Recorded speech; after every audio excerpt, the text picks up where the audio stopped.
controversy, hype, disappointment, all the rage, much rage. These are a few terms that can describe the new generation of Pokemon, and we're here to talk about that. I hope you're ready, ladies and gentlemen, because it's Matt time!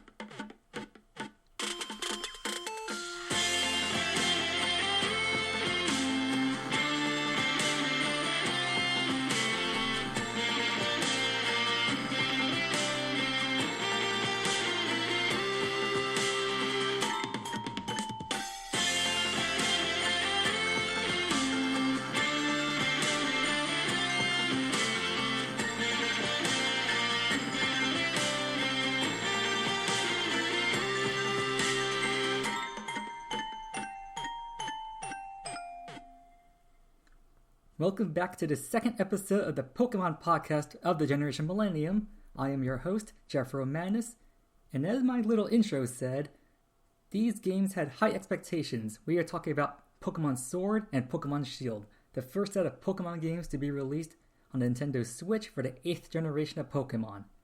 Now, there were games released on the Switch before this, Pokemon Let's Go Pikachu and Let's Go Eevee, but I like to describe those as Generation 7.5 since they have mechanics from Gen 7, but they also have a little bit of Gen 8 in them, but not much. But that's not what we're here to talk about. We're here to talk about Generation 8, Sword and Shield. Now, before these games even released, there was a lot of controversy about these games.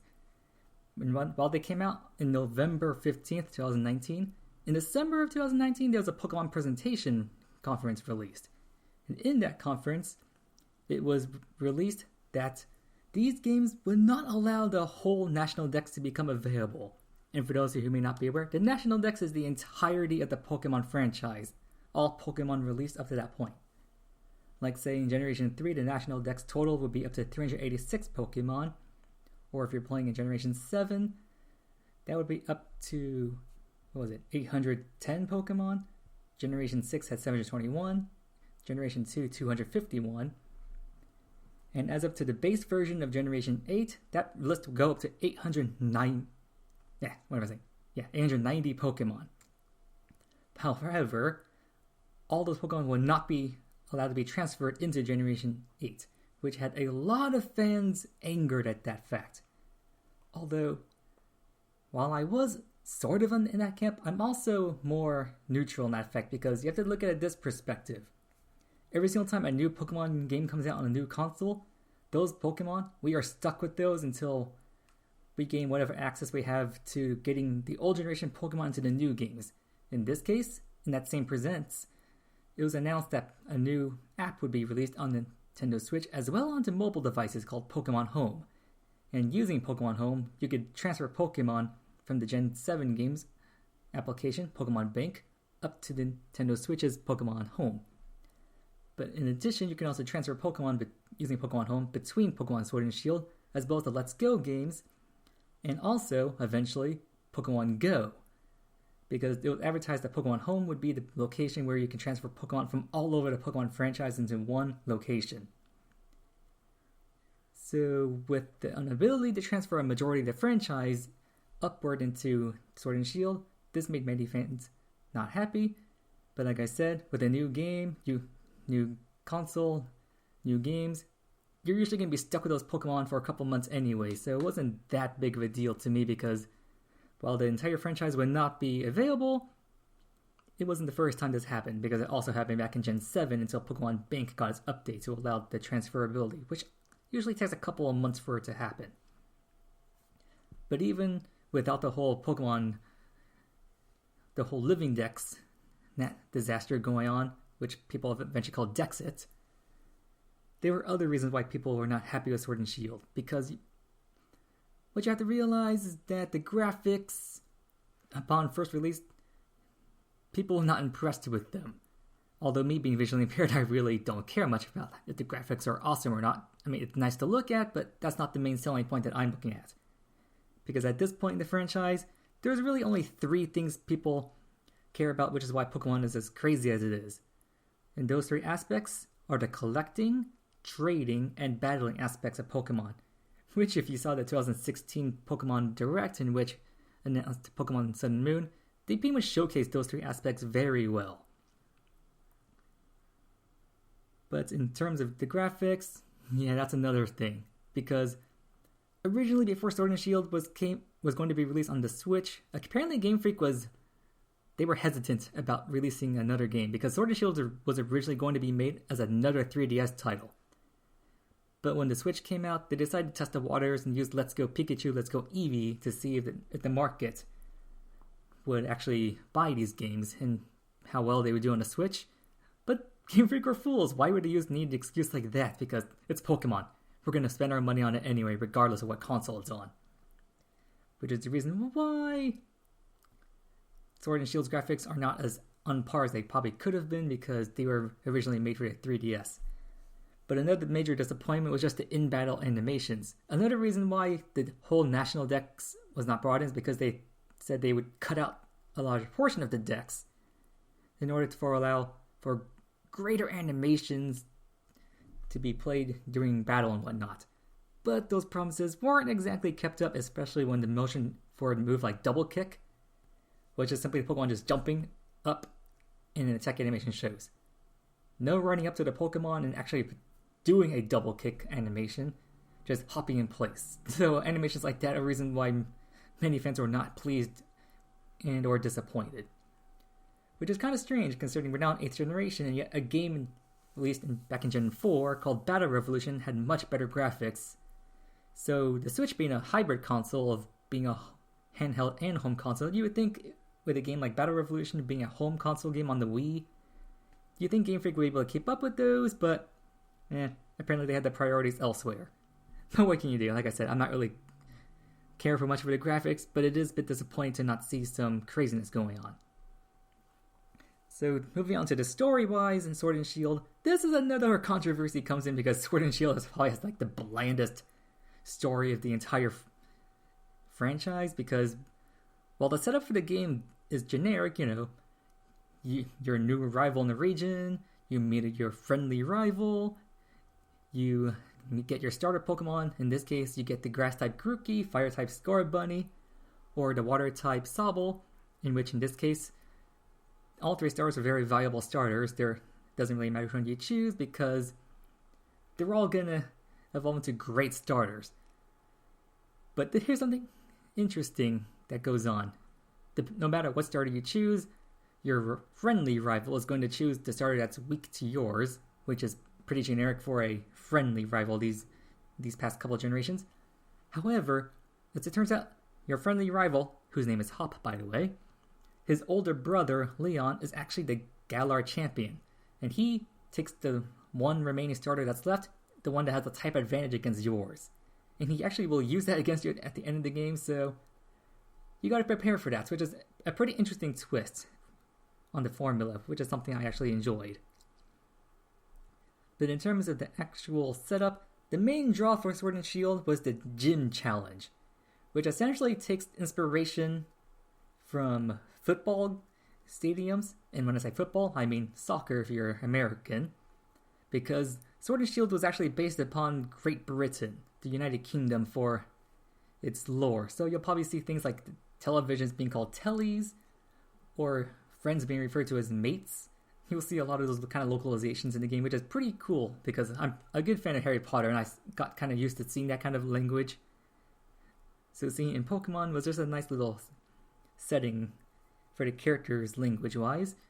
But also in terms of other settings, the towns and cities in Sword and Shield, well, they no longer have towns or cities in their names. Like, for example, back in Kanto, you had Pallet Town, Pewter City, Cerulean City, Lavender Town. They all have town or city in their actual names. Sword and Shield? Nope. You no longer have those in the name. They just have the city name itself. Like Motostoke, Winden, Sirchester. You just get the names, no towns or cities.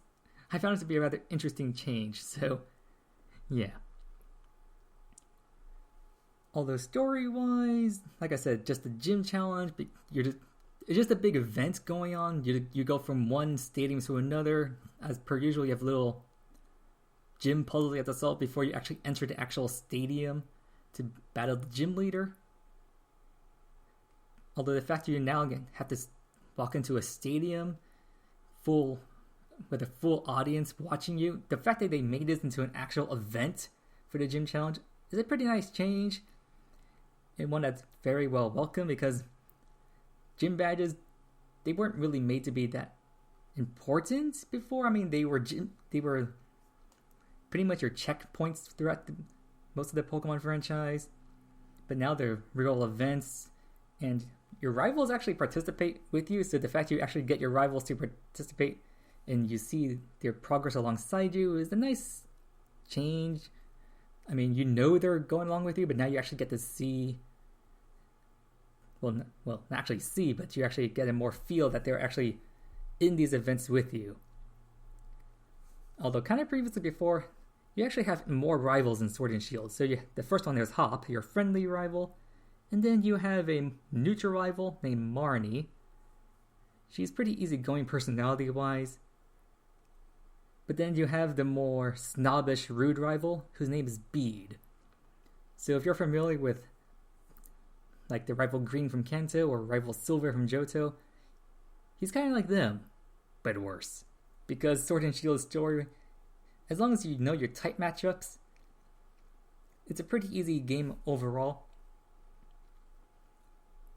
So there shouldn't be much difficulties in that department. But another little aesthetic change I liked was also the Pokemon centers. There's still the general thing here. You walk in, and the healing counter is straight ahead of you. But another thing that was different is they kind of based off the Pokemon centers off of like taverns or pubs from Great Britain, which is a nice little addition change for aesthetics. In which you have the Pokemart that's also integrated into the Pokemon Center on the right side. So that's another nice change. But in addition to that, there's also a left counter in which they incorporated multiple features from past generations. Like the Name Raider, which is usually in a separate building, is now also in the Pokemon Center, as well as the Move Relearn and Move Deleter. These are all incorporated into every single Pokemon Center. However, when it comes to Move Relearn, they altered it back to the old style so that if you use it, your Pokemon can only relearn moves they can possibly relearn up to that specific level. Which does make sense considering you can now use that any Pokemon Center, unlike in Gen 7, which if you went to the Move Relearner, which is like next to like the Pokemon League at the end of the game, in that version you could have your Pokemon learn any move it could learn, no matter what level it's at. So if you hatch a new Pokemon level 1, it could learn any move from any point in its evolutionary line. So it makes sense that they changed it back to the old way. They can only relearn moves up to whatever level it's currently at. Now I mentioned that your more neutral rival Marnie, well, she also has a fan club following her around, and as part of the story, this fan club also acts as the supposed evil organization for the game. They're called Team Yell. And they're essentially just a bunch of fanboys, and their main gimmick is that they just go around cheering on Marnie and just trying to prevent other gym challengers at the gym challenge from making any progress in said gym challenge by blocking off other locations or just being a nuisance overall by assaulting this one random old man who apparently has a very good Rotom bicycle. Yeah, they're not really that intimidating. They're just more of annoyance. Kind of like how Team Rocket are in the anime. They're for comedy relief, but they're not really that threatening.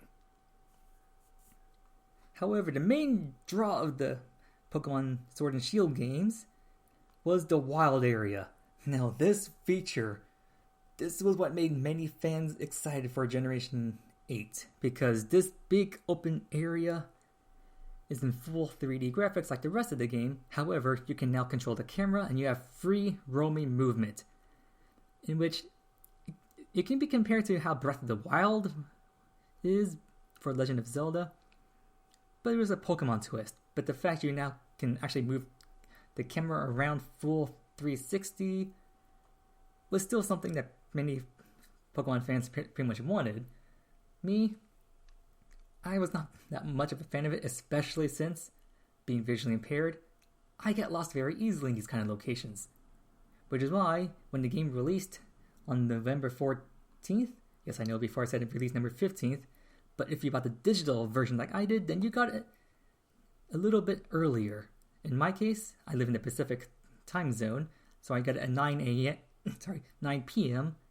on November 14th. So I got to play the game about 3 hours ahead of time, which was probably a good thing because it takes about an hour into the game before you reach the wild area, which is pretty quickly.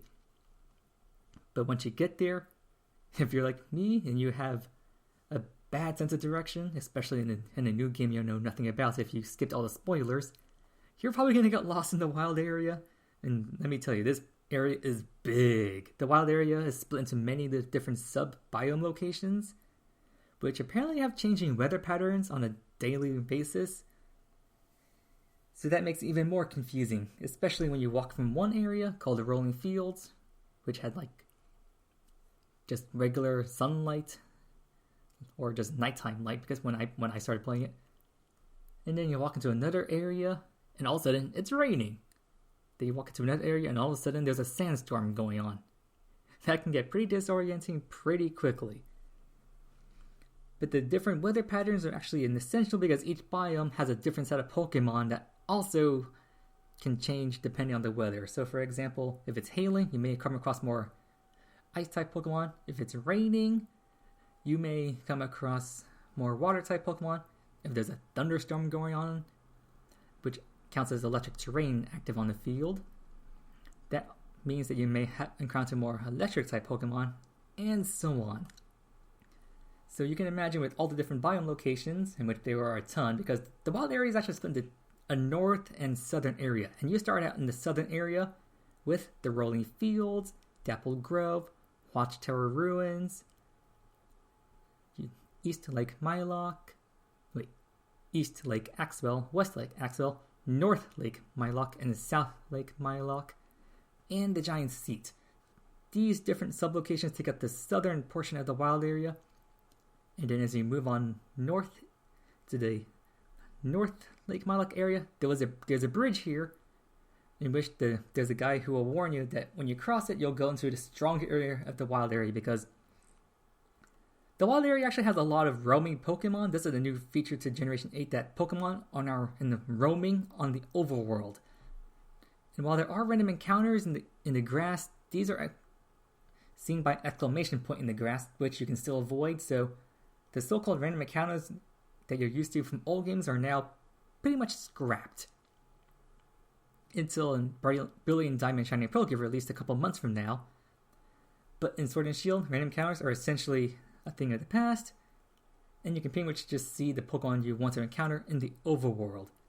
But back to the wild area, the Pokemon that you encounter here are varying levels, and if you come across a Pokemon that's of a higher level than you, the game will actually tell you that you've encountered a much stronger Pokemon, especially those that are larger sprites and more evolved Pokemon, like say, you just started off the game, so at this point in the franchise story, your Pokemon are probably somewhere around level 10 to 20, give or take a couple of levels.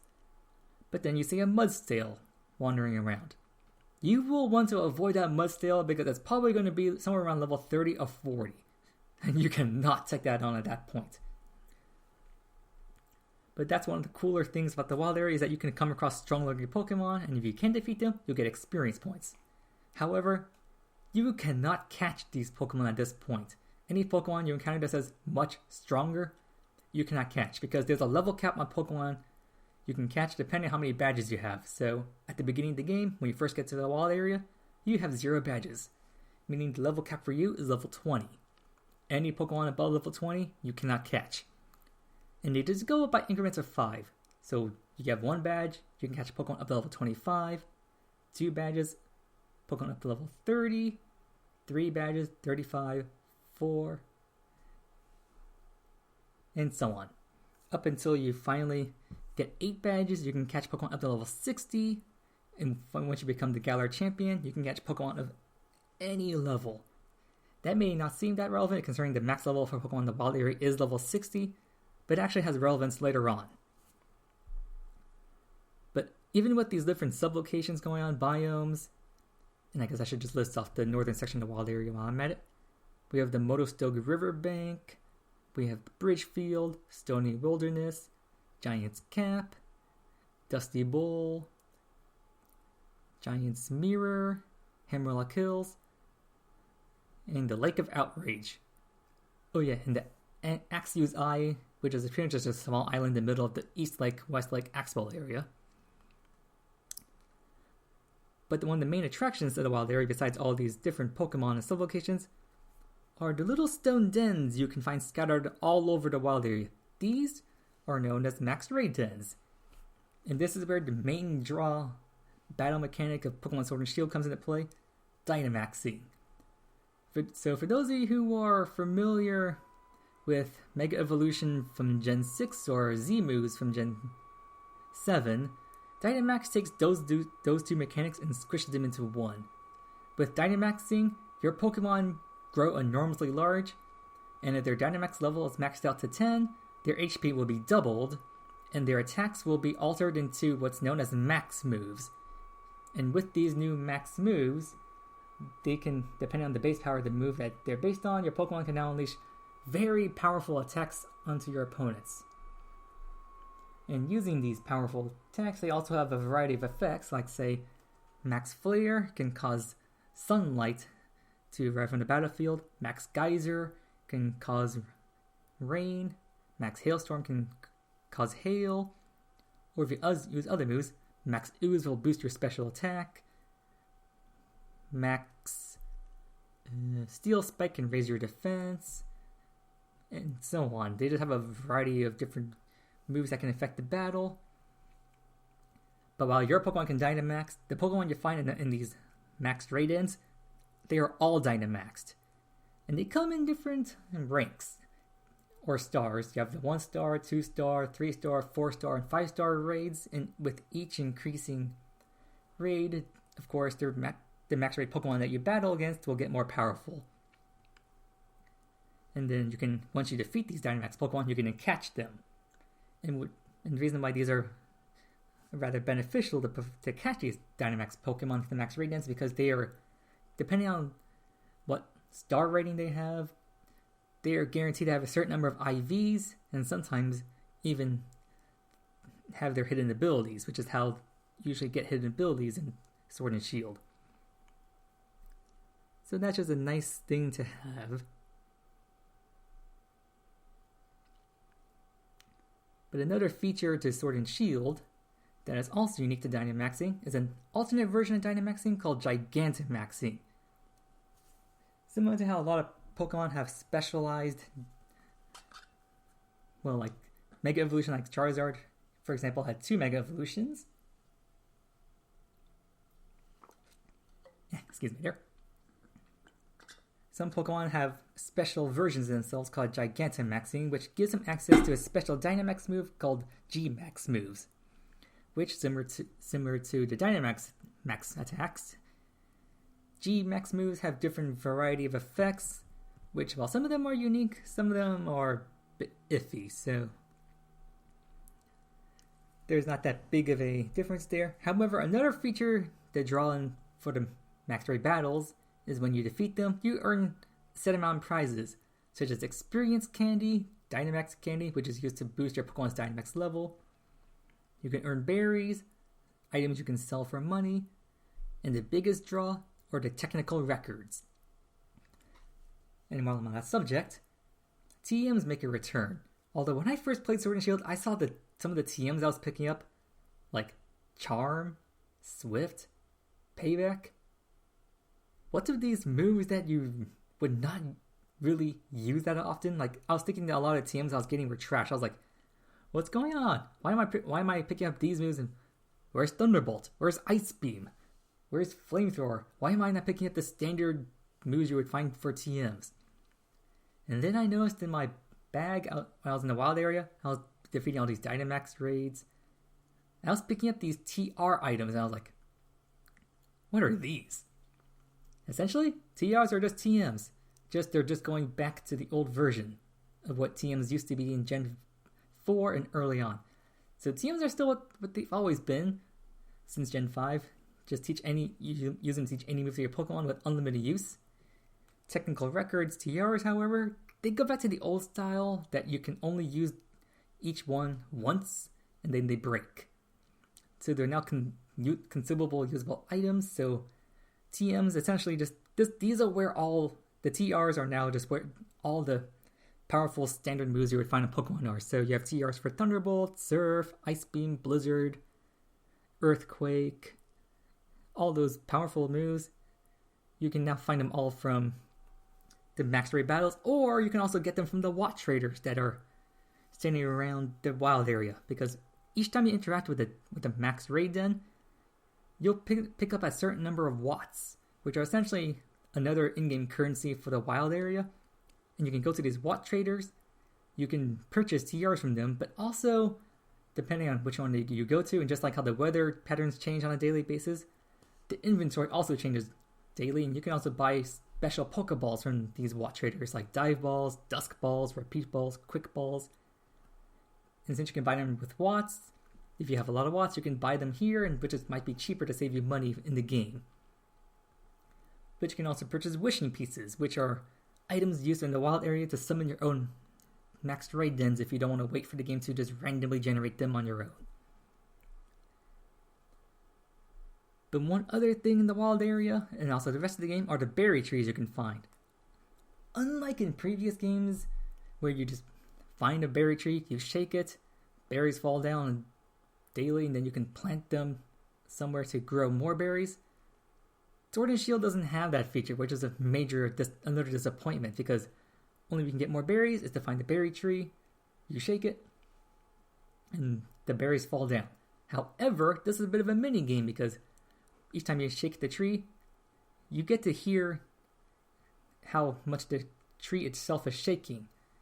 If it's not shaking, you can shake it more to force more berries to drop down.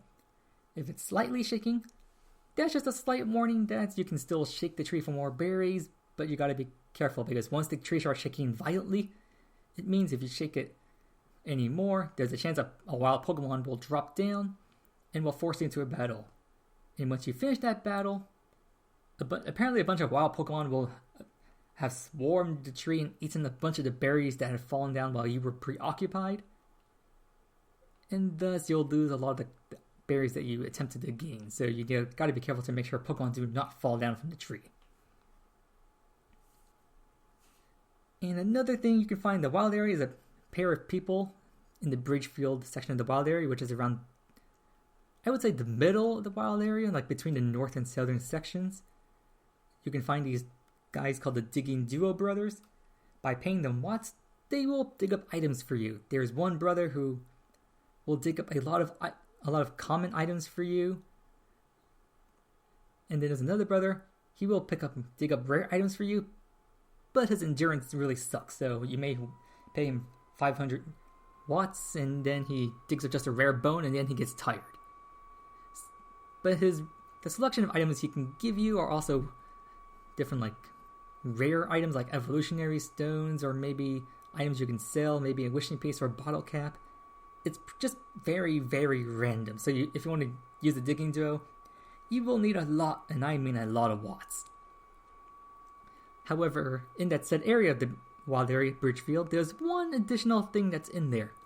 You can find a daycare nursery here. And this would be a good time to bring up Pokemon breeding, because this mechanic has been greatly modified for Pokemon Sword and Shield Generation 8, because if there's one thing Gen 8 doesn't have, it's a good story. Gen 8's story is not good. However, competitive-wise, Pokemon Sword and Shield is probably the best game for competitive usage, especially for breeding, because there's a lot of mechanics for breeding in Pokemon Sword and Shield. Now, there's the usual mechanics. You put in a male and female Pokemon that are part of the same egg group. You wait a while, you pick up the egg, you hatch that egg, and it'll be whatever baby form of the female Pokemon you put in. Like, for example, you put in a male Manectric and you put in a female Pikachu.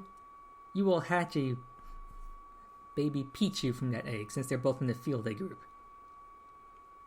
Or if you put a male Pokemon in with a Ditto, then you'll just hatch a Pokemon, whatever the male Pokemon species was. However, there's also a chance that the Pokemon can also pass on whatever ball they were caught in to the baby, or as well, they can also pass on hidden abilities as well. And the ball feature is actually very nice. this started from Generation 7, actually. So say you had a male Growlithe that was caught in the Pokeball, but then you have a female Growlithe that was caught in the Beast Ball. You put both of them into the daycare. There's a chance that Beast Ball will be passed down to your offspring. But this can only work with Pokemon of the same species. So if you had a Growlithe and Arcanine, it would not work. They had to be either both Growlithe or both Arcanine. And then when breeding, you can pass down IVs of a Pokemon using the Destiny Knot item, which when you have a Pokemon hold it, it would choose 5 IVs randomly. 3 from one parent and 2 from the other parent. And since it's random, you really don't know which IVs will be passed down, so it's just a matter of trial and error on that part. And then you can also pass down natures if the other parent is holding an Everstone item. So say, back to the Growlithe example, if one of them has an adamant nature and the other has a modest nature, if one of them holds the Everstone with the adamant nature, it will guarantee the baby Growlithe that hatches will always have an adamant nature. And then there's also breeding for egg moves. This is pretty standard fare for the Pokemon franchise. But the new addition to egg moves, like let's say we're going back to the Growlithe example, like say for example you caught a shiny Growlithe, but then you want to have egg moves, but because it's shiny, you don't want to breed for a shiny. How do you get egg moves onto it? Well, going back to the other Growlithe, this time the gender doesn't matter though, although let's say you bred another Growlithe that has its egg move Morning Sun. All you have to do is make sure is that shiny Growlithe you have has an open move slot. So go back to the Pokemon Center, move deleter, and delete a move from its moveset. And then make sure the egg move you want to pass down, in this case Morning Sun, is the first move in the Growlithe's move slot. Put both of them into the nursery, run around for a bit, go back to the nurse, collect your Growlithe from her, the one that you want to pass down the egg move onto, and voila! The egg move will have been passed down. And this is even more important for Gigantamax Pokemon because let's say you bred a Rookidee that you evolved into Corviknight with the egg move Roost, but then you also had a shiny Gigantamax Corviknight. However, since the G-Max factor that Gigantamax Pokemon have can not be passed down through breeding, it cannot get its egg move. So by using this new mechanic, you could then pass down the egg move to the G-Max Pokemon. So this is a very nice feature that was very well appreciated in Generation 8.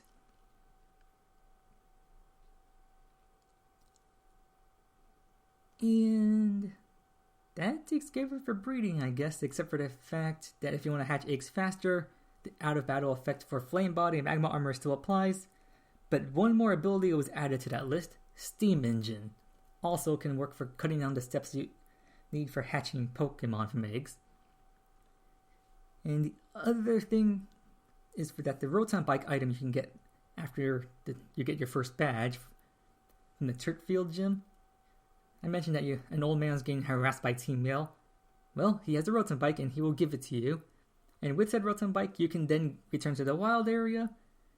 And talking to a Watt Trader, you can exchange Watts to power up your Rotom Bike. So it has a speed up function essentially, but it only lasts for like a couple seconds, and it has a recharge. By upgrading your bike, you can use Watts to decrease the cooldown time, and you can do this 3 times. It's not that big of a difference, but it can make things like if you're doing a lot of breeding, just having the Rotom Bike maxed out on its upgrades will just speed things up dramatically. Although the last remaining feature for the wild area you can do is, well, technically you can do this anywhere, even inside buildings for some reason, is Pokemon Camp. This is essentially Game Freak's way of making you stay in the wild area as long as possible because you'll be doing a lot of battling, catching, your Pokemon's eventually going to start running low on HP and need healing. And since you'll be picking up a lot of berries and other items and ingredients in the wild area, Pokemon Camp is essentially Gen 8's version of Pokemon Me or Pokemon Refresh from Gen 6 and 7, which you can play your Pokemon, increase their friendship, but the main draw here is cooking curry. And I mentioned ingredients. You can pick up a variety of ingredients in the wild area by talking to ingredient sellers one you can find in the rolling fields, the other in Hammerlock Hills. They will sell you a variety of curry ingredients, like bread, pasta, pre-cooked burgers, instant noodles, instant curry, and then you can also find a bunch of natural items in the wild area, like a large leek, a fancy apple, pungent roots, and things like that. You select these items and then as your main ingredient to cook curry, although you can also cook curry without the main ingredients by pressing the plus button to skip that step. And then you are required to select berries to put into your curry. Once that happens, you then enter the curry cooking minigame, in which you must fan the flames. However, you must fan them to be very high, but not too high, or else you'll boil over your pots and that will ruin your curry. Once the fanning flame section is over, you'll transition to the stirring section of the curry, in which you must stir the pot, but you can't stir too fast or you'll spill the curry, so you have to, it's a balancing act of making sure you stir quickly, but not too quickly. And you'll know you're doing well when you see little stars bursting out from the pot. And then finally, the third step is you apparently have to throw your love, spiritual-wise, into the pot. I know that sounds weird, but this is literally what it says. You must give your curry some love by waiting for the circle to close in on the inner section before you press the button and watch your little ball of love enter the curry, which only has real purpose if you're playing with 3 or more players, in which when you do, if you all time it properly, you'll see your little balls of love do a little dancing act in the sky before they fall into the curry pot, and then a big golden beam of light will shoot out. Once that's done, you get to see your Pokemon walking around the cooking table, in which you'll see the Pokemon eat the curry, and depending on how well you did in the cooking minigame, as well as what curry ingredients and berries you chose, which will depend on the rarity, you'll then get a curry rating, in which I believe it's coughing class at the bottom, Wobbuffet class second, middle average class is Milcery, Copperaja is the fourth, and the highest class is Charizard, if for the best. And the animations will just show, and you'll just know which one you got ahead of time just by how excitedly you and your Pokemon are eating the curry.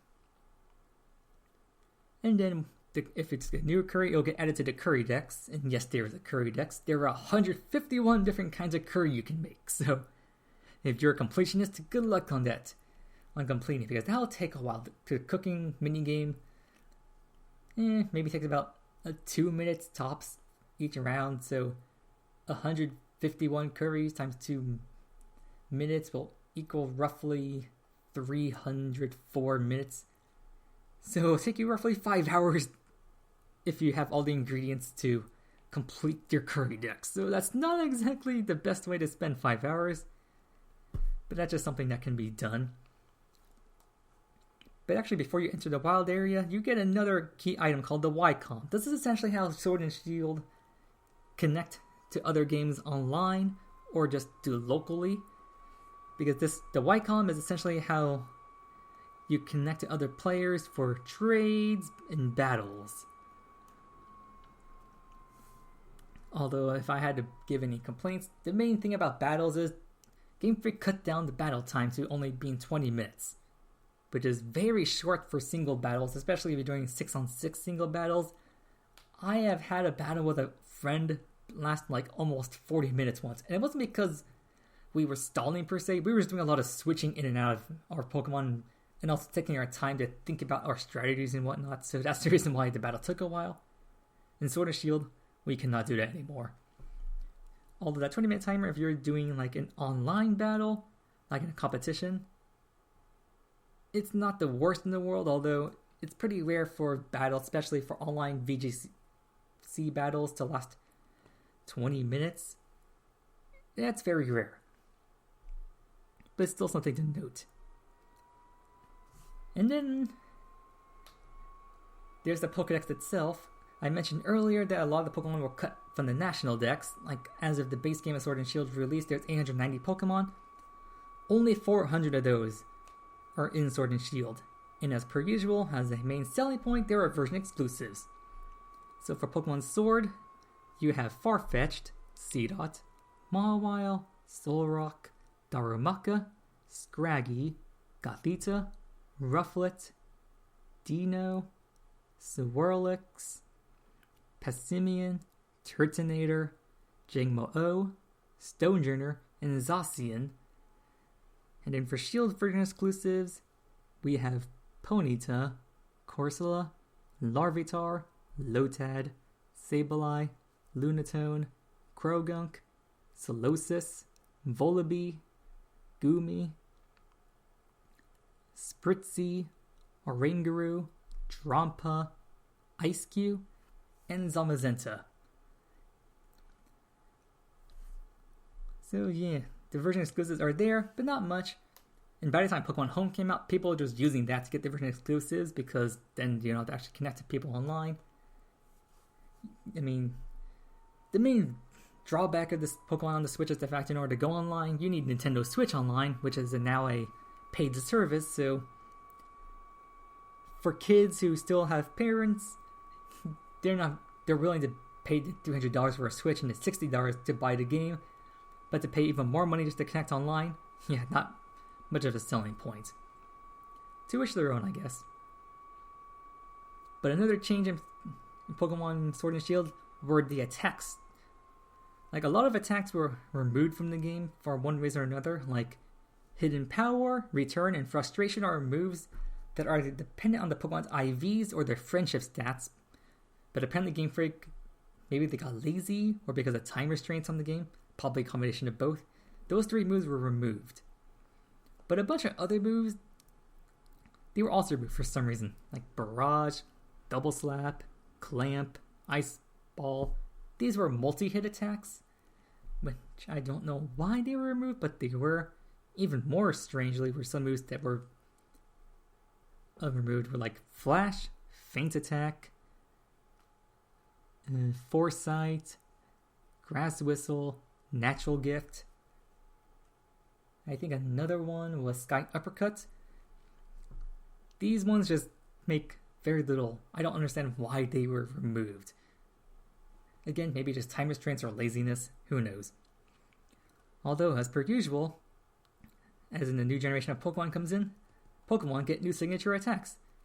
Like the nice Morpeko Pokemon, which is a Pokemon who has the Hangry ability, has a signature move called Aura Wheel. Or say the legendary Pokemon Zacian has to move Behemoth Blade in battle, or Zamazenta has Behemoth Bash, Eternatus has Dynamax Cannon, or Eterna Beam as its signature attacks. It's just a nice addition to see that new Pokemon with new attacks come in, but also with some older moves, like say the Gen 6 starter Delphox, it had a signature attack called Mystical Fire. Now those attacks are now delegated to being like TMs or TRs, which can now be taught to other Pokemon. In addition, like say Pokemon like Incineroar, its signature attack was Darkness Lariat in Gen 7. That's also now a TR. But in addition to Pokemon and attacks being changed, Game Freak went a little nuts when it came to different form variations in Gen 8, because some Pokemon got a lot of form variations, like Milcery, which is based off of Cream. This thing, when it evolves into Alcremie, has a total of 63 different form variations. And the way it evolves is actually very funny. Like, a new feature to these games is if you spin the analog stick around, your character will actually spin around, and then once you stop spinning, they will strike a pose. And depending on how long your character spins around for, what time of day to spin around for, and what item they're holding, Milcery will evolve into one of its 63 forms using one of 9 new sweet items. There's a Strawberry Sweet, Love Sweet, Berry Sweet, Flower Sweet, Clover Sweet, Star Sweet, and Ribbon Sweet items. These are all different decorations, and then depending on what direction you spin in, how long you spin, and what time of day you spin, Milcery will also evolve into one of its 7 flavors. But that's hardly the strangest things in evolutions. There's a Pokemon called Sinistea, which was one of Pokemon that was debuted in the release trailer for Pokemon Sword and Shield. This one has 2 variations. a phony form and an authentic form, which you can kind of see with a stamp on its bottom. And then depending on which form of Sinistea you get, you have to evolve it with a different item. The crackpot is used to evolve it from its phony form, and then the chip pot evolves its form into the authentic version.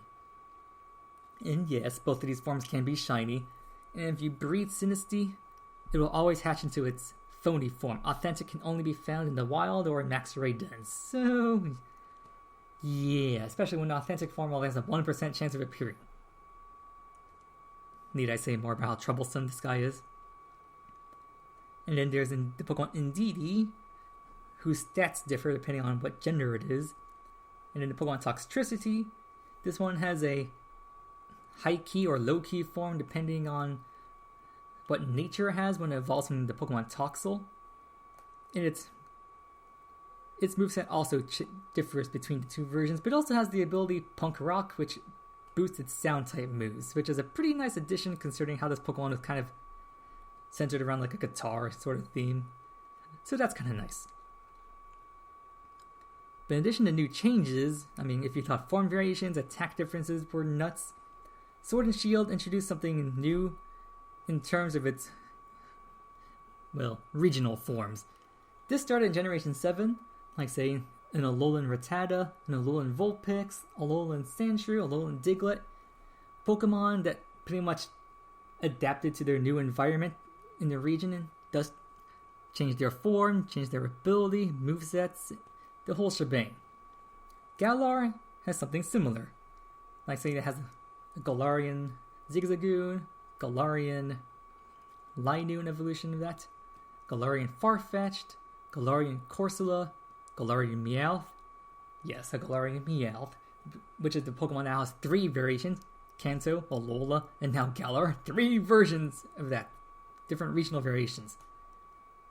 However, why I'm mentioning these Galarian variations because what makes them unique is because now all these Pokemon now have new Galar evolutionary forms to them.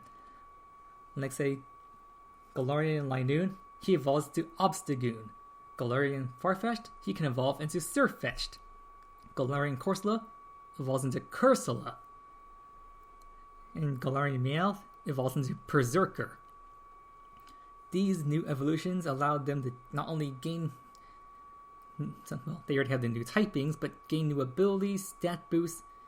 It was just a nice way for Game Freak to give old favorites a nice boost in popularity because it was a unique change and something that was very, very well wanted. Especially Galarian Weezing with its new ability, Neutralizing Gas. This is one competitive Pokemon that people have used very commonly. And I am all for these new evolutions of old Pokemon that now have new regional forms, which is a tradition that many fans, and myself included, are hoping will continue on to Gen 9 and onward. Although speaking of evolutions, I'm not sure Game Freak was again lazy or just short on time, but another thing that was altered was evolution mechanics, and the fact that some Pokemon in the past, like say Charjabug or Magneton, these kinds of Pokemon, they required to be in like a magnetic area. Like say in Gen 7, that would be like the Pony Canyon area in order to evolve into their evolutions. Or say Eevee needs to be near the Mossy Rock or the Icy Rock in order to evolve into its other forms, Glaceon and Leafeon. These mechanics, they were taken out in Sword and Shield. Instead, these Pokemon just now evolve through evolutionary stones. So say, for example, Charjabug just now needs a Thunderstone. Eevee, to evolve into those 2 evolutions, but just now needs a Leaf Stone or an Ice Stone. Just another thing I thought I would mention. But speaking of things I wanted to mention, you know how I said how Pokemon Sword and Shield were the best games so far for competitive battling?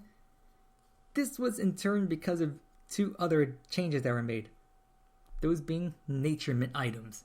This was another thing that was featured in a Pokemon trailer. Well, these mint items now make Pokemon that you either catch in the story or that you transfer in later on to Pokemon Home actually competitively viable, because if you get the nature mints, you can now have your Pokemon simulate having that nature. the nature mint nature cannot be bred down, but it's still a nice thing to have. Like, say you got let's say you chose Sobble for your starter, it got to its max evolution of Inteleon, but you still want to use this Inteleon for some kind of competitive battling. Well then, you can get a timid mint and give it the timid nature. Problem fixed. And then there's still hyper training available, so get your Inteleon to level 100, use bottle caps or a golden bottle cap to max out its IVs. IVs maxed out through hyper training cannot be passed down either, just like mints, but it still simulates them having that max IV. And then through the new breeding mechanics, you can then pass down any egg moves that you want to pass down to the Pokemon. And then there's finally the EV training. This is another big change in Sword and Shield, because previously, the vitamins, you can only give 10 vitamins of any stat to a Pokemon. This was changed in Gen 8. Now you can, say, give your Pokemon the full EVs. Like, each stat can only have up to 252 EVs, 510 IVs total for that one Pokemon. So then you just need to give your Pokemon, say, Inteleon 26 calciums in order to max out its special attack stat. And then 26, Carbos vitamins in order to max out its speed EVs. So it's just getting your Pokemon ready for competitive battling. It's just so quickly with these new mechanics turned in. You can just literally go onto the wild area, chuck a quick ball at any wild Pokemon, and maybe in about half an hour or so, you can have it fully maxed out level 100, have it hyper trained, give it over egg moves you need, EV train it. Although you can still EV train using wild encounters if that's the thing you want to do with Pokerus and the power items. It's still doable. Or you can also use a new feature in Pokemon Sword and Shield called Pokejobs. I don't know how you describe these, but it's just another version of how you can either help your Pokemon gain experience points quickly if you don't use experience candies or wild encounters, or they can also be used for EV training as well, which is probably one of their big draws if you don't want to spend vitamins doing this, because vitamins can get very expensive. One vitamin costs 10,000 Pokédollars, so that can get very costly.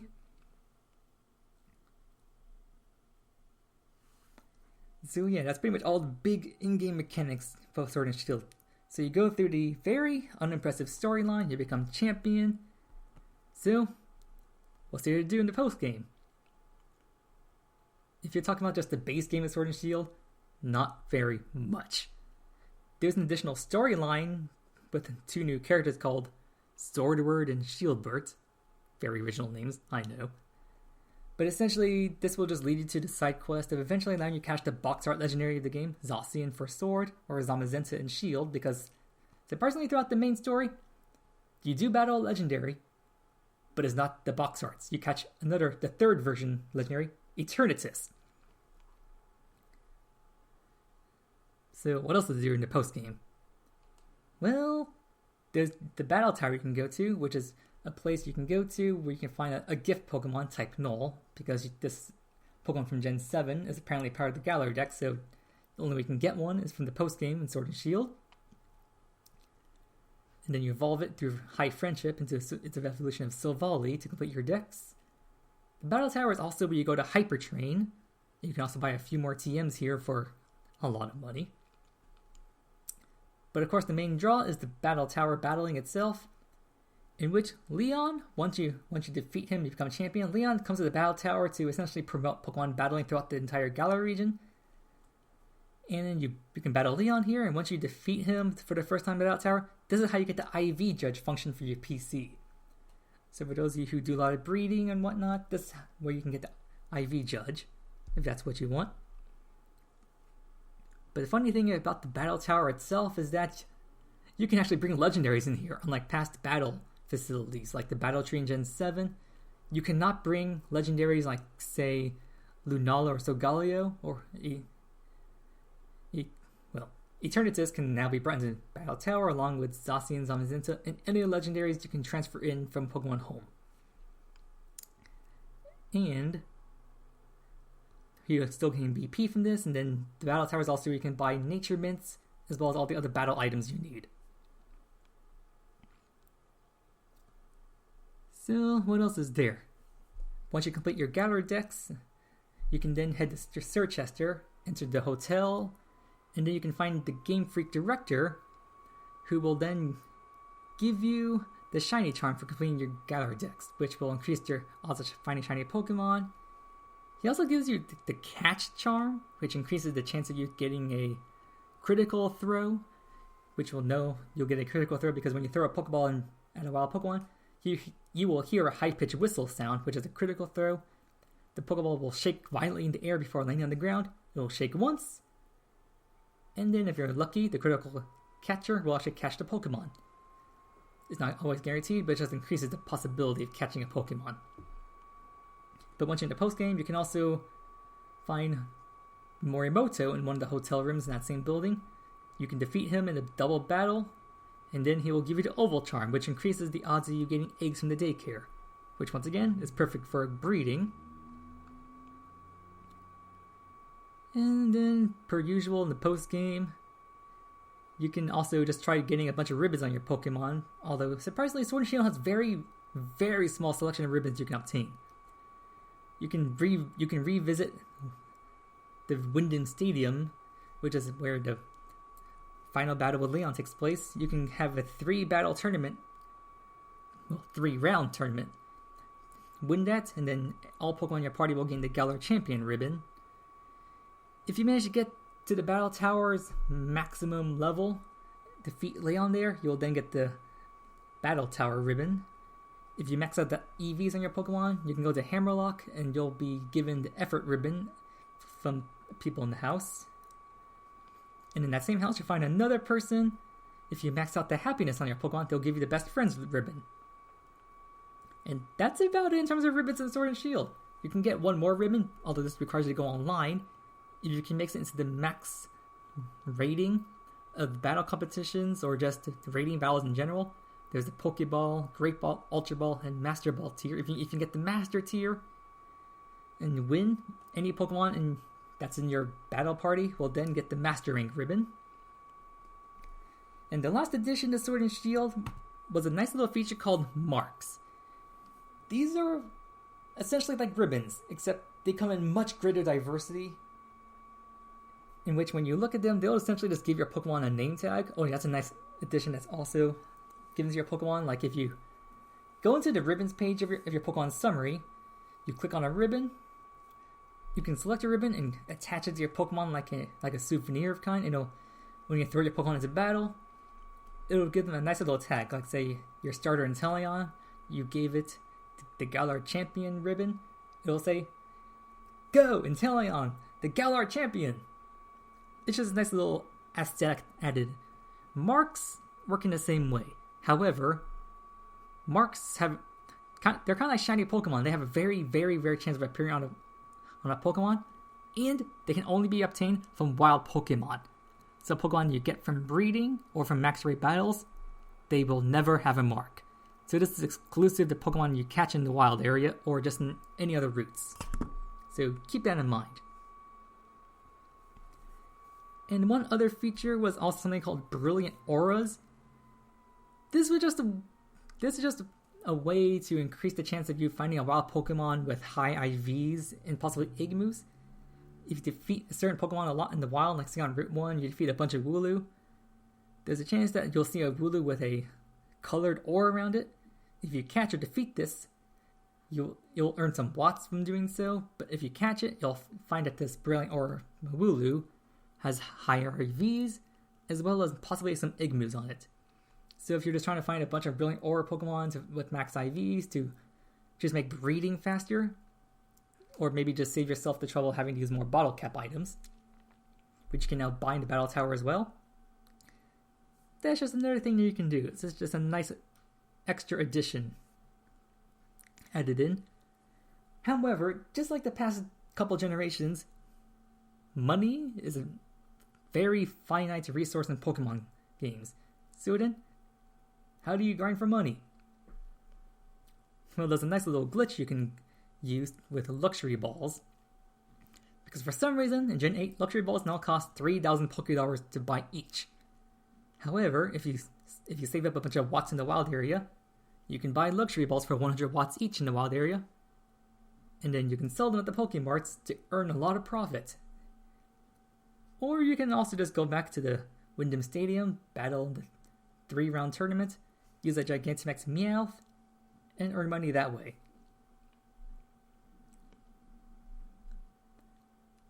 So now I spent all this time talking about Sword and Shield's base game, and keep in mind I said those a lot.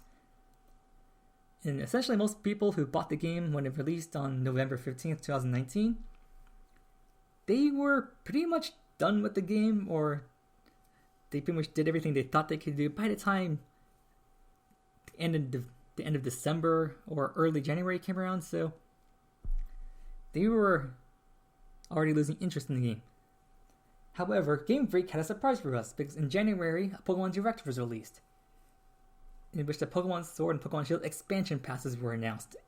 And boy oh boy, we were really surprised about this announcement, because this meant that a bunch of Pokemon from the older titles would now get re-released, a new legendary Pokemon would get brought into the game, and so on. So you better believe that we were very well hyped for this. So when the Isle of Armor, the first part of the expansion pass, was released in June 17th, 2020, we were brought to a new area in which we got a new rival, which were also version exclusive.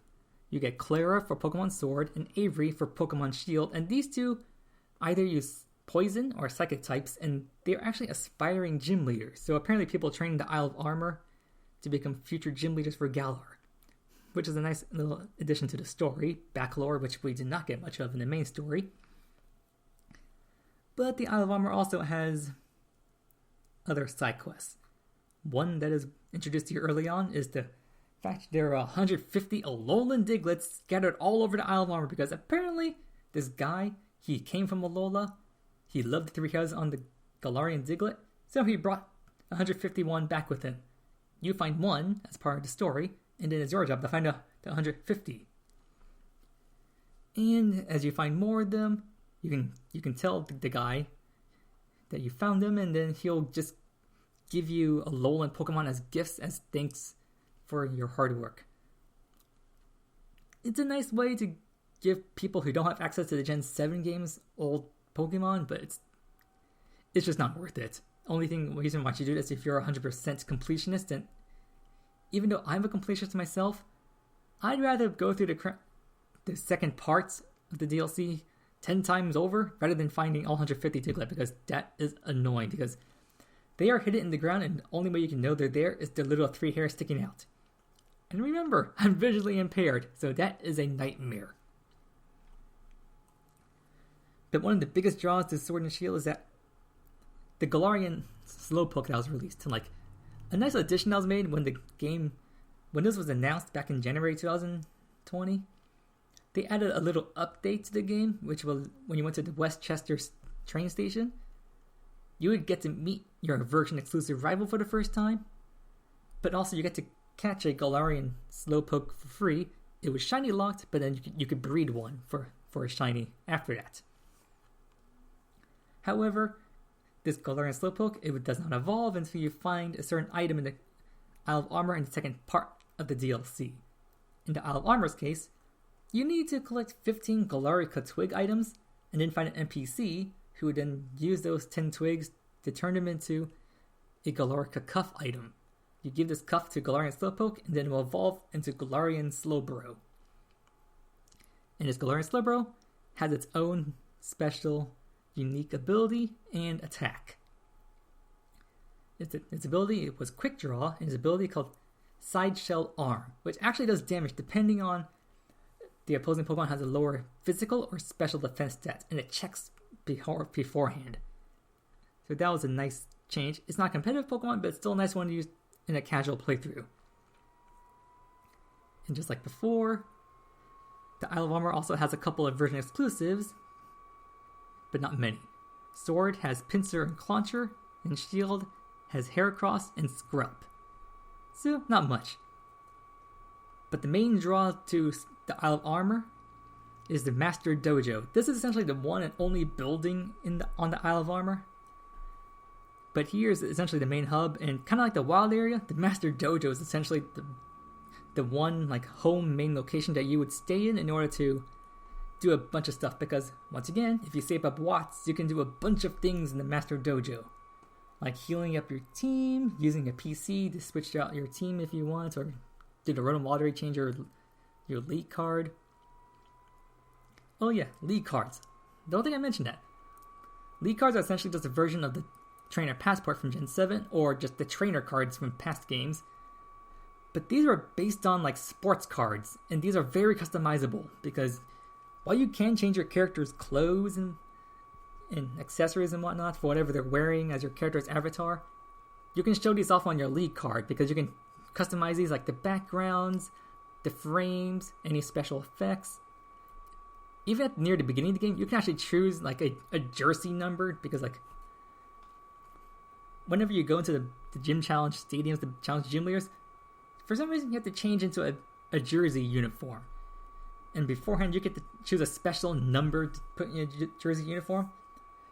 And this same number also goes in your league card. So this just adds for even more customization to onto your trainer ID and also as your league card, because the front part of your league card is where it shows your trainer name, your trainer ID number, your league number that shows on your jersey, the trainer itself.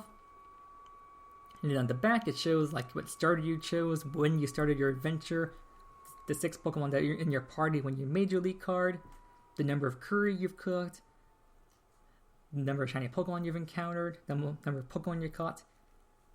It's just a very nice aesthetic for collectors that you can show off to your friends. And yes, I do use this feature very frequently, and you can also go online using the Ycom and trade out your league cards to a bunch of random people. But the Master Dojo, one of its main draws is that once you use enough watts to upgrade, you can get a special vending machine that will sell you vitamins. You know, the items you use to increase your Pokemon's EVs. Well, you can buy them in bulk here at these special vending machines for like half price. So say normally you buy 25 vitamins, this will cost you like 250,000 Pokédollars. Using the Isle of Armor Master Dojo special vending machine, you can buy them for half that price at 125,000 Pokédollars. So the Master Dojo was essentially created for helping trainers who wanted to do a lot of more EV stuff. Like the main theme for the Isle of Armor was growth as a trainer, because you came here to increase your skills as a trainer, because that's just the main draw of coming to a dojo. You want to learn, you want to train. But in addition, the Master Dojo also gives you access to a special move tutor, in which Game Freak apparently implemented new move tutor moves for Pokemon, which is a nice aesthetic, but only a couple of these were actually competitively viable. Like the move Grassy Glide, which essentially just acts as a priority move for grass-type Pokemon when grassy terrain is active. Another is the move Meteor Beam, a special attack 2-charge turn move for rock-type Pokemon, which is very useful for Dynamaxing. And then the Scorching Sands, a special attacking ground-type move, which for Pokemon like say Charizard can now hit its electric-type weakness Pokemon. So that was also a nice addition. And then there's the Cramomatic machine, or as I like to call it, the Scamomatic. Essentially, you use this item, this little feature you put in 4 random items into it, and then it just spits out an extra item. There's a little bit of math involved in this, because each item in your inventory has like a little predetermined value to it. And if you use these items, it'll add up to a certain value, and then depending on what that value is and what type category those items were in, you will just earn a certain item. It's very complicated, but the main draw of using the Cramomatic is to get more special Apricorn Pokeballs, or even new exclusive Pokeballs added into Isle of Armor that were not in the Pokemon games, obtainable and used as Pokeballs before this. The Safari Ball, which hasn't been seen since Gen 4, I believe, and the Sport Ball, which also hasn't been seen since Generation 4. And the final thing added to the Isle of Armor's Master Dojo is restricted sparring. You only gain access to this once you have completed the Isle of Armor's post-game. And it's essentially just another version of the Battle Tower, except you just battle using only one type of Pokemon. Like say you have to use a team of only electric types or dragon types. It's just another Battle Tower. You earn BP for doing this. It's more interesting, but also requires more attention, so just you have to be very careful with it. But the main draw to the Isle of Armor is the fact you get gifted a new legendary Pokemon, Kubfu, which is your job to train it up. And then you have to enter one of 2 towers based on the Isle of Armor, and you only get to select one. The Isle of Armor has the Tower of Water or the Tower of Darkness. You only take Kubfu into this, and once you complete all 5 battles in the selected tower, Kubfu will evolve into its one of 2 forms: Single Strike style Urshifu or Rapid Strike style Urshifu. Single Strike is a dark type, and Rapid Strike is a water type, in which they gain the signature moves Wicked Blow or Surging Strikes. And these attacks are unique because they always inflict critical hits to the opponent. And with Urshifu's signature ability, Unseen Fist, it will break through any protect or detect moves, meaning that if your opponent tries to defend themselves, Urshifu will still break through even when it's Gigantamaxed. Yes, even Urshifu gets a Gigantamax form, which is unlocked in the post-game of the Isle of Armor. And that's about it for the Isle of Armor, part of the DLC expansion pass. But the only other thing I should mention is that you can actually technically get to the Isle of Armor not long after you get into the storyline. Like, as soon as you get access to the Culverite Taxi, which is essentially how Fly works in Gen 8, you can return to the Westchester Station, and then you can gain access to the Isle of Armor and Crown Tundra, which is the second part of the DLC I'll talk about now, and then you can pretty much do everything on the Isle of Armor up until the post-game of the Isle of Armor, because you need to actually beat the base games, Sword and Shield's base games, post-game, before you can do the Isle of Armor post-game. But once you beat all that, you now have the second part of the DLC, the Crown Tundra, which was released in October 2020, October 22nd, excuse me, which is actually very surprising because many people were expecting this to be released in November, because that's usually when Pokemon stuff is released. So the fact that it came out pretty much like 2 or 3 weeks ahead of when we predicted it, I mean, we're not complaining, but it was still a major shock.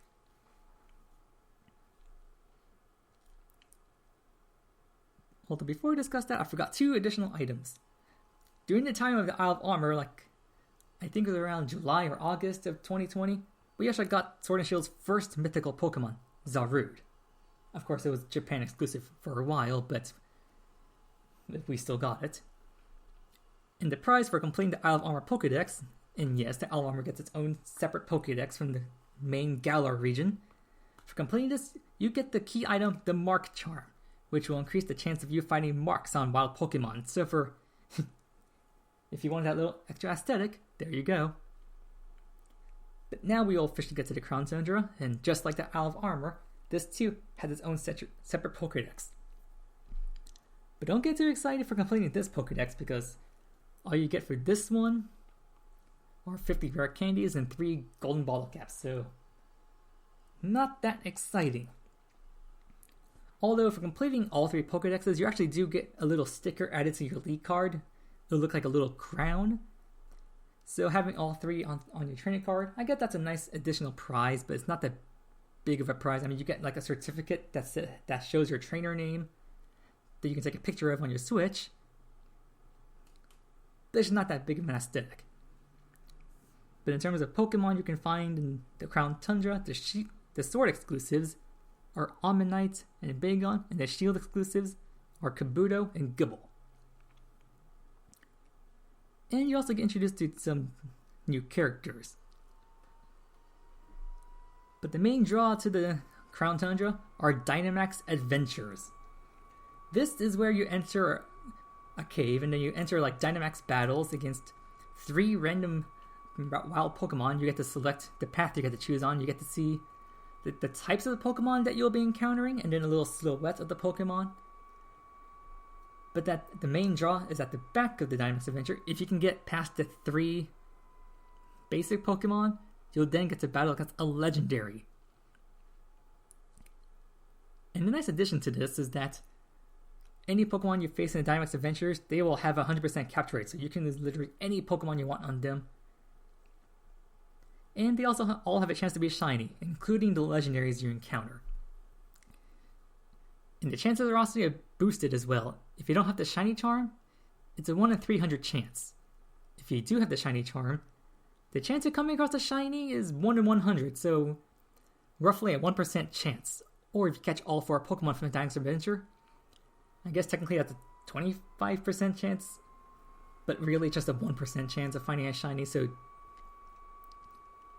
don't really get your hopes up that you'll find something. Because I know someone who went through like 175 encounters for a Zekrom, and it took him that long to find a shiny Zekrom. Or you can be very lucky like he was and find a shiny Dialga in 6 Dynamax Adventure encounters. So yeah, but remember that when you battle against these Pokemon, they will all be Dynamaxed.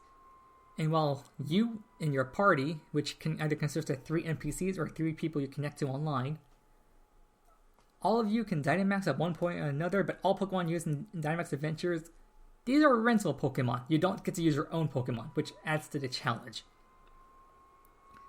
Because sometimes you might get a very good team, or you might get a bunch of rental Pokemon that are completely terrible. Although you can switch out Pokemon between ones you catch and battle against throughout your adventure in the Dynamax Adventure. So usually you want to battle against Pokemon that you think will have a good type advantage against the legendary you're going up against. And throughout your adventure in the caves, you can also find items or berries to heal your team. These are also random. So the main draw of Dynamax Adventure is just hope that RNG is on your side for the most part. Sometimes it is, sometimes it's not. And then whether you fail or succeed in Dynamax Adventure, because the same rules apply as max raid battles, if 4 Pokemon get knocked out, doesn't matter whose Pokemon, just 4 Pokemon in general, then you will lose the Dynamax Adventure and then you'll have to start from the beginning. And then you'll get your base reward of Dynite Ore. Similar, I didn't mention this before, but just like in the wild area, both the Isle of Armor and Crown Tundra, you can find maxed raid battles here. If you defeat maxed raid battles on the Isle of Armor, you'll get Armorite Ore, which are essentially the currency to do special things on the Isle of Armor, like pay for the move tutors. Or you can also get Dynite Ore, which is also used in the Crown Tundra to buy items, like buy more Beast Balls, or maybe you want other Armorite Ore, Dynamax Candy, Experience Candy, things like that. However, the main draw to the Crown Tundra is actually with the legendary Pokemon. The Crown Tundra was based on exploration, and this place is big. If you thought the Isle of Armor, the wild area, is big, the Crown Tundra has those 2 areas beat by a long shot. Especially when a bunch of new legendaries were introduced to the Crown Tundra, the main one being the Pokemon Calyrex, as well as its 2 steeds, Spectrier or Glastrier, which, similar to how Urshifu was, you only get to select one of them in your game, either Glastrier or Spectrier.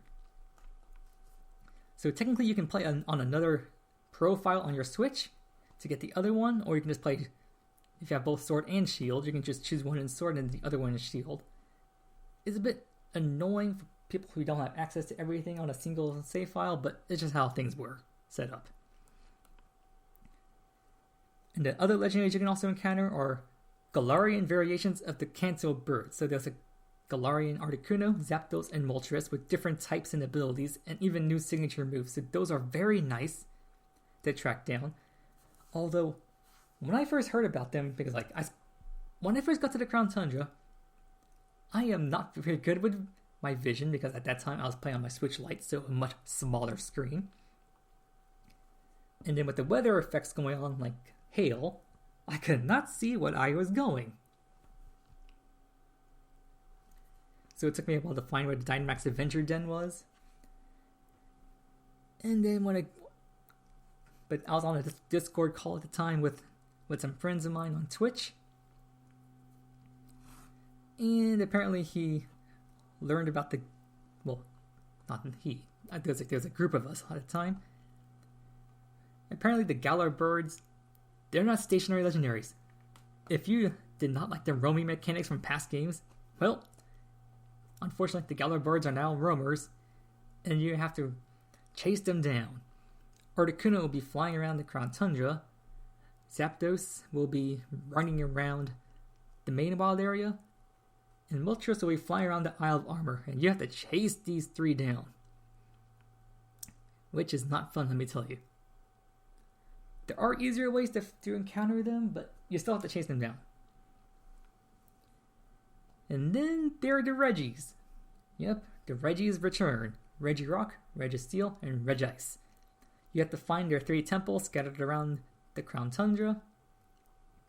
Open up their temples. And then you can battle them. And unlike the Galar birds, Calyrex, Bacteria, and Glacier, the Regis are not shiny locked, so you can actually shiny hunt them if you want. But the real draw to these is that after you capture the 3 Regis, you will then gain access to another choice. That's right, if you thought that having the Urshifu choice or the Spectre or Glacier choice was bad,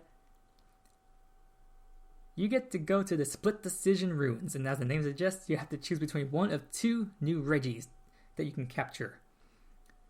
You can either capture Regidrago or Regieleki, based on Dragon and Electric versions of the Titans. And then once you capture them, you essentially finished all 3 different side quests, because the Crown Tundra, you're essentially doing 3 little event tours, as the character Peony calls it. So once you complete that, you can then unlock the final event tour of the Crown Tundra, which is the Ultra Beast, which will then appear in the Dynamax Adventures.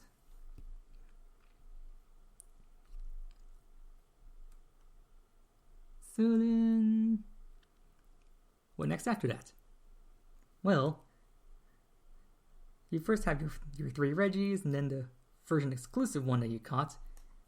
So then you have to transfer in the other one you don't have from another save file. So then you have all 5 Regis on one save file. And then once you go to the Giant's Bed section of the Crown Tundra, you'll find actually there's one maxed raid den that does not do anything. That is, until you have all 5 Regis in your party. And yes, 4 of those Regis must be the ones you caught in your game. You cannot just simply transfer all 5 from another save file. These must be the 3 caught in your game with your trainer ID. And yes, the game will mark when you actually catch them. But the only exception being the one that you did not catch, either Regidrago or Regieleki, in your game. So once you have all 5 in your party, you can interact with that maxed raid den, and then you can battle against Regigigas. In a maxed raid battle, this guy will be level 100, and you can also shiny hunt him. Which is pretty nice, because apparently this guy has a boosted shiny rates, because I caught him, I think it was around February 2021 when I encountered him. And I wasn't really actively shiny hunting him up until then, so that was a pretty nice surprise. And while it's not exactly part of the event tour, there's still one more side quest to the Crown Tundra that is required if you want to complete the Crown Tundra Pokédex. And this only happens once you beat the post-game in both the base game and the Armor's post-game. Because then you'll meet a Professor Sonia, who will then travel to the Crown Tundra. And then you can track down the Swords of Justice trio from Gen 5 Unova. And these 3 are rather irritating, because if you thought that 150 Alolan Diglett challenge from the Isle of Armor was irritating, this is pretty much almost the same thing. With a small difference. Because while the Diglett were in a set location, the footprints, while they are in select locations, there's not a finite amount of these, meaning you can just find as many as you need, and then the rest will disappear once you collected all you need. They come in sets of 2, so each time you find a set of footprints, it will say you found 2% of whatever footprint that was, and they'll just keep going up in increments of 2, so you really have to find just 50 sets of footprints for all 3, which still adds up to 150, but it's still a lot easier. So then for Terrakion, you have to go to Balamora Lake or the lakeside cave to find his footprints. Cobalion's footprints can be found in the Roaring Sea caves, in the Frigid Sea, and the 3-Point Pass. And finally, Virizian's footprints can be found in the Frostpoint Fields and in the Giant's Bed, which is literally the largest area in the Crown Tundra, so finding his footprints is a major pain.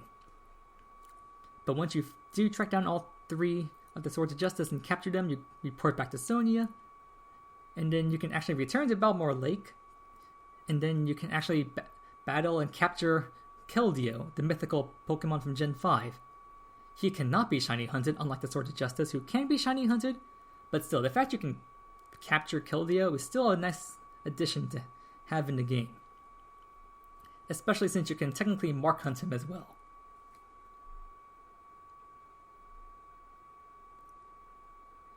And in terms of the raid dens that are in the Crown Tundra, the nice addition to there is adding Gigantamax Snorlax and G-Max Toxtricity into the raids, as well as the Galar fossils, because before, these guys cannot be found in raid dens and for either promotion dens only, so the fact they added them into the physical game was still nice, although the fact that G-Max, Pikachu, Eevee, and Meowth are still not available in-game or limited to promotional dens, it's still not very convincing, although that's still not that big of a deal because you can still find Pikachu, Eevee, and Cantoni and Meowth elsewhere in Sword and Shield through other means. And then, using the Isle of Armor, I forgot to mention this before, but another feature of the Isle of Armor is the fact you can find these items called Max Mushrooms. And then, when you use 3 Max Mushrooms, you can use them to create a Max Soup, which is then immediately fed to your Pokemon, which will then give them the G-Max factor. Or remove the G-Max factor if you don't want it. So say, for example, you went to the Turkfield Gym, you'll find an NPC there who wants to trade a Galar Meowth, he'll give you a Cantoni Meowth. You can take this Cantoni Meowth, give it the Max Soup, and voila, you have a G-Max Meowth. No need for promotional raids. Although speaking of raids, if you want to find more Max Mushrooms on Isle of Armor, you'll have to participate in more Max Raid battles, because that will cause a special Dynamax energy to spread across the Isle of Armor, according to the story lore, and thus cause more Max Mushrooms to grow, which will grow in places like the Forest of Focus, or in caves like the Warm-Up Tunnel, Brawler's Cave, or Courageous Cavern.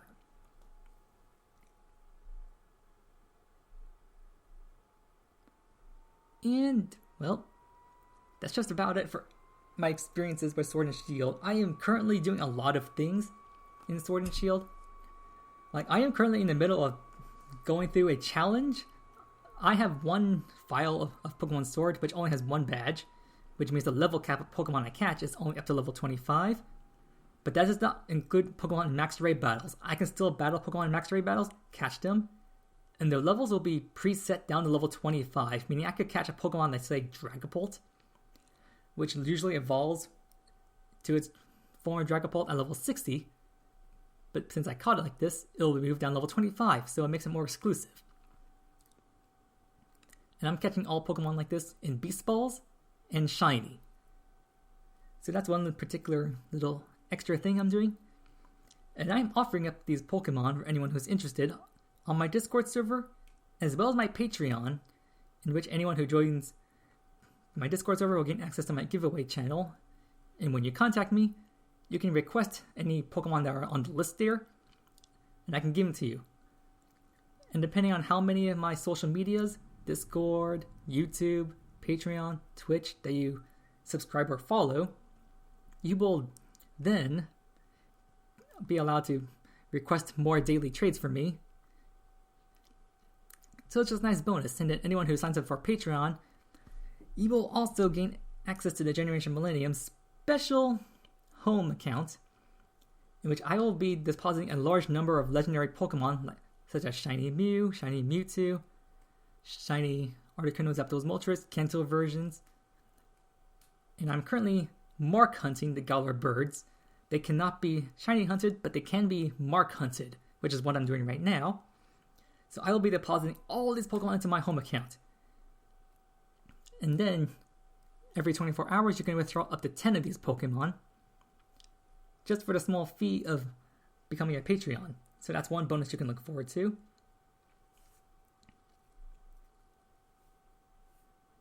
So that, yeah.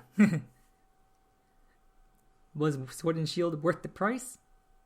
If you're the type of person who just plays Pokemon games in terms of the story, and then you just stop playing after you're done with the story, no. Pokemon is most definitely not worth the $60 or $30 if you get the DLC. However, if you take part in all the different mechanics I mentioned and you go crazy with them, yes, Sword and Shield are definitely worth the price, because what's unique about this Nintendo Switch is that you can have up to 8 profiles on it. And while normally you can only have one file of Pokemon on your one profile, since your Nintendo Switch can have up to 8 profiles, you can literally have up to 8 files of Pokemon Sword and Pokemon Shield, meaning you have 16 files of Pokemon available to you on one Switch. That is massive.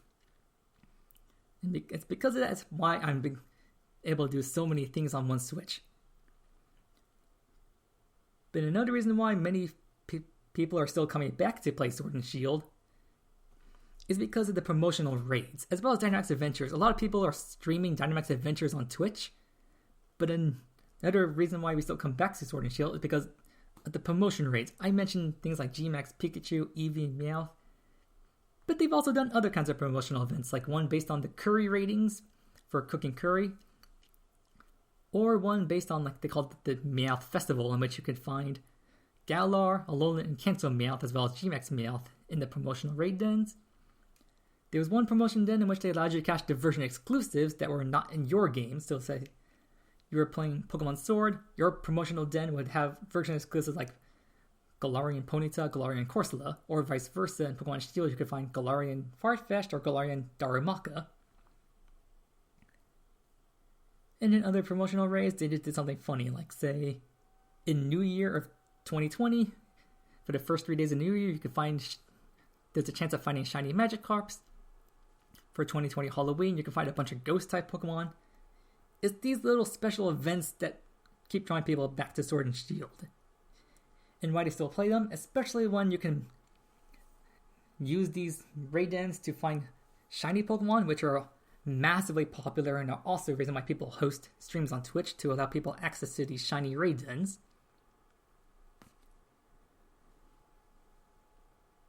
But again, another reason why these games are still popular is because, one, if you don't include the Cherish Ball, which is an event exclusive item, there are a total of 25 usable Pokeballs in Sword and Shield, and you can use all 25 of these in the game to catch literally any Pokemon you want.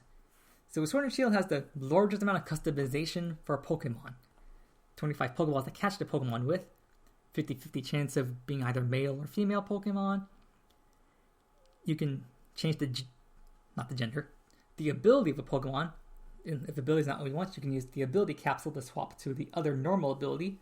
Or if you have access to the ability patch, a new item introduced in the Crown Tundra, you can give any Pokemon you want its hidden ability. Use the breeding mechanics to pass down any egg moves you want to your Pokemon. Use hyper training with bottle caps to give it any IVs you want. Vitamins for EV training. Give it any marks, ribbons you want. There are just so many ways to customize Pokemon now. It's insane. And again, this is the reason why Pokemon has become so popular and why Sword and Shield are still played like crazy up until today. And like I said, I am still playing these games now, doing all those things, shiny hunting, mark hunting, And if you're a Pokemon fan of Sword and Shield, you can have fun with all these features too. So, I thank you all for listening to my podcast to the very end. If you liked my little review retrospective on Pokemon Sword and Shield, please leave a like, give me a comment on what your thoughts are, and even subscribe to my channel if you're on YouTube, or if you're listening to this on other platforms, please also leave your comments there as well. And that's all I have to say on this topic. I really can't think of anything else. So once again, I hope you all stay safe and take care.